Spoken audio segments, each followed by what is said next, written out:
Today we're going to have a look at pumps.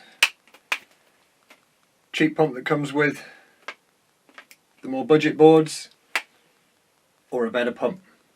Is it worth it?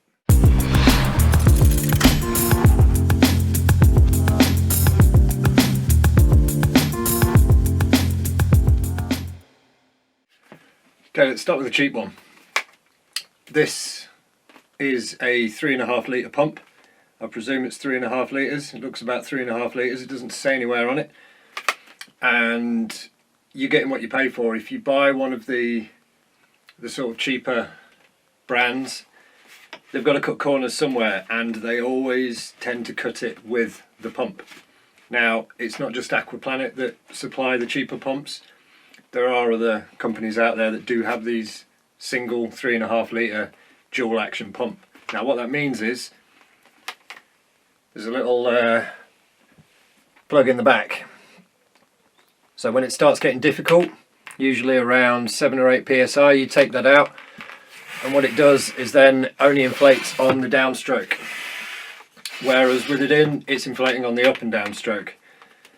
The gauges are incredibly hit and miss. I've actually checked this against a proper pressure gauge, and it's usually out by 2 or 3 psi, and they're generally cheap. Don't use them.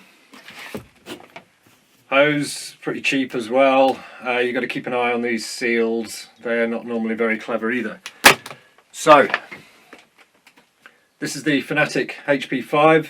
Very similar to the HP6, and you'll see a lot of these are identical across different companies. Basically same design, and they just rebrand them.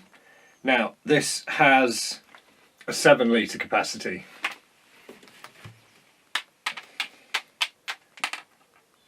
So basically you're getting twice the capacity for almost a third of the effort. How this one works is you've got 3 settings, and basically you start on number 1, which is max capacity, and then that means when it's pumping it's 7 litres on the up and down stroke. And then when you switch it to number 2, it's still 7 litres, but it's just on the downstroke, so all the effort is only on the downstroke. And finally, when you start getting to around 13-14 psi, depending on the board, it's just 1 cylinder on the downstroke. I can pump a 11'6" touring board, about 250 litre capacity of air, in around 5 or 6 minutes. And yeah, I'm a little out of breath, but nowhere near as bad as pumping up a board, you know, even 8-9 foot inflatable boards with a lot less capacity. This thing, it can take you 10 minutes and you're knackered by the end of it. The pressure gauge, much better. This doesn't have a deflate. Now these cheaper ones have inflate on one side, deflate on the other. I've never needed it. I just lean on the board, let the air out, so that's not a biggie. It's got a little filter there as well, and obviously price differences. You can pick these up for around 20-30 quid. These are currently between 80 and 100 quid. There's a link to one on Amazon. I actually found someone that has them in stock, and max pressure on this is 26 psi.